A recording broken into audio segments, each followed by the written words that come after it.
Welcome to the Slop Temple. We pray this video helps. You start by proving rights, gather originals, registrations, and written permissions.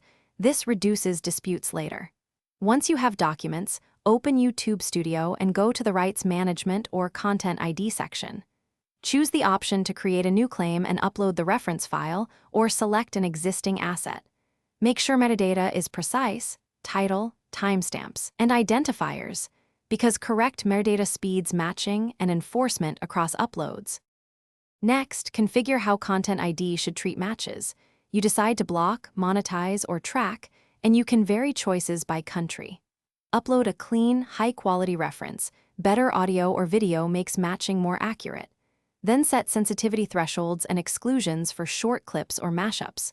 Once done, map the asset to your metadata and choose automatic enforcement rules. Make sure to add contact and license terms so creators know your intent versus just taking down content.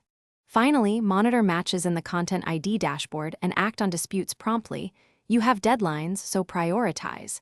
If a creator disputes, use your evidence, registration, timestamps, and agreements, and escalate only when necessary. For false positives, refine the reference file or lower sensitivity, reprocess affected assets, and communicate with the uploader.